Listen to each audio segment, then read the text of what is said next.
Hello class. आज हम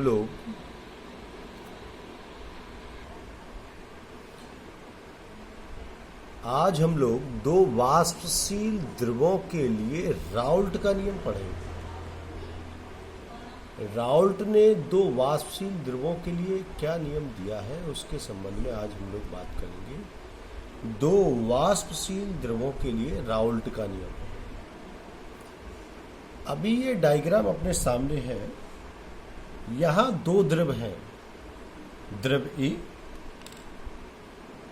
ये द्रव ए है, और यहां पर द्रव बी है। दोनों द्रवों को अलग अलग करके रखा गया है, द्रव ए, द्रव बी। द्रव ए का वाष्प दाब शुद्ध अवस्था में, जब द्रव ए अलग है, किसी में मिला हुआ नहीं है, तब उसका वाष्प दाब पी नॉट ए है, जबकि द्रव बी का वाष्प दाब पी नॉट बी है। दो द्रव अलग अलग हैं। अभी ये द्रव अलग अलग हैं तो इनके वाष्प दाब अलग अलग हैं, और राउल्ट के नियम में बताया जा रहा है दो द्रव हैं, दो द्रवों का मिश्रण है, और वो द्रव जो है वाष्पशील है, दोनों के दोनों। मतलब इसकी भी वाष्प बन रही है, इसकी भी वाष्प बन रही है। दो वाष्पशील द्रवों के मिश्रण के लिए राउल्ट का नियम। अब यदि इस द्रव की कंडीशन में आप देख रहे हो कि द्रव ए यहां है, द्रव बी यहां है, यदि हम इन दोनों द्रवों को मिला दें, यदि हम इन दोनों द्रवों को मिला दें तो क्या होगा? ये दोनों द्रव मिल जाएंगे तो इनकी जो वेपर्स हैं वो आपस में मिल जाएंगे, जो लिक्विड है वो आपस में मिल जाएंगे। फिर ये मिक्सचर बन जाएगा। द्रव ए और बी न रह करके, ये द्रव ए बी न रह करके क्या हो जाएगा? ये मिक्सचर हो जाएगा, दो द्रवों का मिक्सचर हो जाएगा, मिश्रण हो जाएगा। अब इसमें द्रव ए भी है, द्रव बी भी है, तो जो ऊपर वाष्प दाब है वो वाष्प दाब ये पी नॉट ए और पी नॉट बी नहीं रहेगा, ये भी कुछ और हो जाएगा। इसी के संबंध में राउल्ट ने नियम दिया है, जिसे राउल्ट के नियम के नाम से जाना जाता है, और दो वाष्पशील द्रवों के संबंध में देखते हैं आगे। चलिए, हम लोग राउल्ट के नियम की बात कर रहे थे। तो राउल्ट के नियम में दो द्रव हैं, माना कि एक द्रव ए है और एक द्रव बी है, दोनों को आपस में मिला दिया है तो द्रव द्रव आपस में मिक्सअप हो जाएंगे, उनकी वाष्प आपस में मिक्स हो जाएंगी। तो यही राउल्ट का नियम समझाता है कि जो मिश्रण बनेगा उसका जो वाष्प दाब होगा वो क्या होगा, उसको एक्सप्लेन कर रहा है।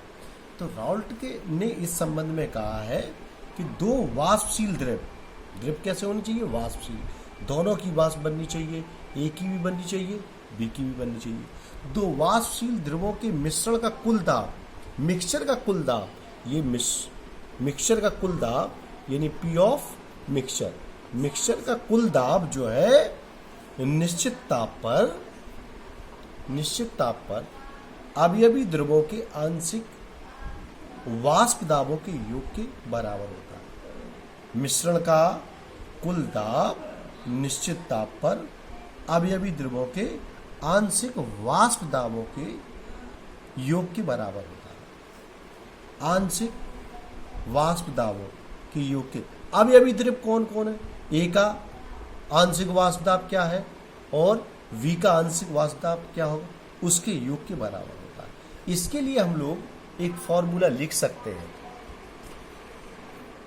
फॉर्मूला लिख सकते हैं कि जो मिश्रण बन रहा है पी ऑफ मिक्सचर, मिश्रण का कुल दाब बराबर होगा अवयव ए के आंशिक वाष्प दाब के और अवयव बी के आंशिक वाष्प दाब के। राउल्ट का नियम कहता है जहां पी ए डैश अवयव ए का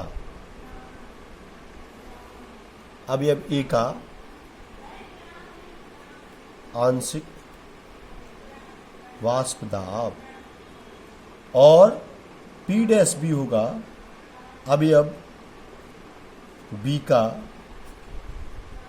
आंशिक वाष्प दाब, अवयव B का आंशिक वाष्प दाब। अब ये दूसरी डेफिनेशन क्या, तथा अभी ये ऊपर वाली डेफिनेशन को एक्सप्लेन किया सूत्र के रूप में, ये वाली डेफिनेशन को सूत्र के रूप में यहां दिया। ठीक है, अब दूसरा हिस्सा क्या कहता है, दूसरा हिस्सा कहता है तथा किसी अवयव का आंशिक वाष्प दाब। भाई आंशिक वाष्प दाब कैसे निकालेंगे, किसी अवयव का आंशिक वाष्प दाब शुद्ध अवस्था में उस अवयव या द्रव्य के वाष्प दाब और मिश्रण में उस अवयव के मोल प्रभाज के गुणनफल के बराबर होता है। मतलब दो द्रव्य हैं, एक A है और एक B है, इनके शुद्ध अवस्था में जो आंशिक वाष्प दाब, शुद्ध अवस्था में जो वाष्प दाब है और मोल प्रभाज के गुणनफल के बराबर इनका आंशिक वाष्प दाब होगा। जैसे मान लीजिए हमें निकालना है P डैश E, तो बराबर हो जाएगा P नॉट E इंटू चाई E,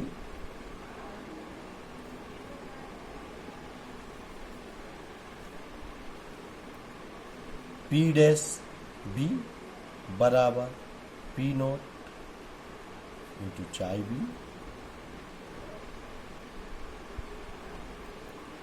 ये द्रव्य A का आंशिक वाष्प दाब है और ये द्रव्य B का आंशिक दाब है।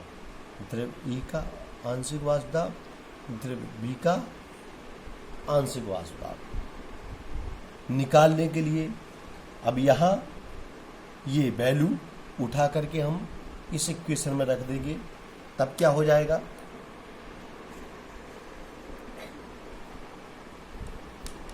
देखो P of mixture is equal to P not A chi A plus P not B dot chi B।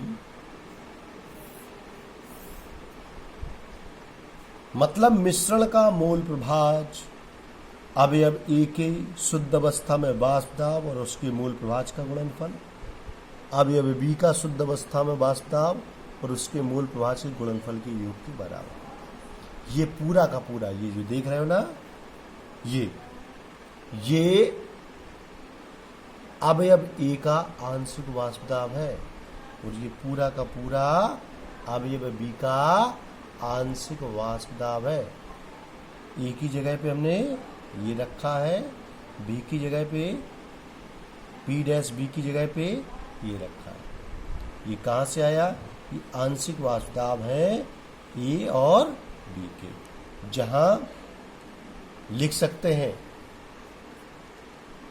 P not A क्या है, शुद्ध अवस्था में E का वाष्प दाब,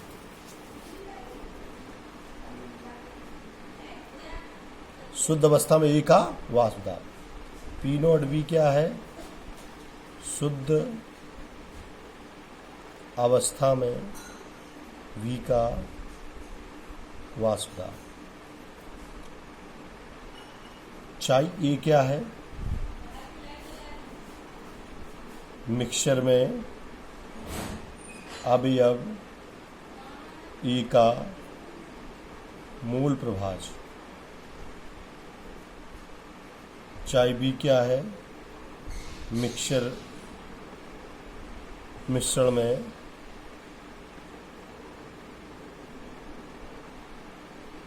अवयव B का मूल प्रभाज। तो दो वाष्पशील द्रवों के मिश्रण के लिए राउल्ट का नियम हो गया।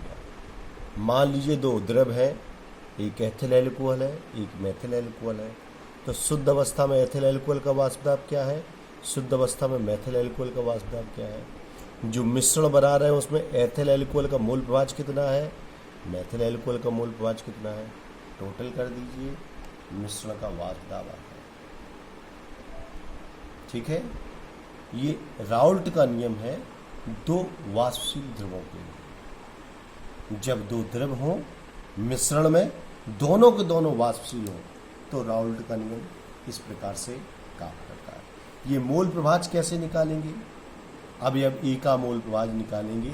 अब ए की अणुओं की संख्या बिलियन में उपस्थित कुल अणुओं की संख्या से, बी का मोल प्रभाज निकालेंगे बी के अणुओं की संख्या बटे बिलियन में उपस्थित कुल अणुओं की संख्या से। ऐसा नहीं है कि मिश्रण में केवल दो ही अवयव हो सकते हैं, 3 या 3 से अधिक अवयव है, तब भी हम इसी प्रकार से फॉलो करेंगे।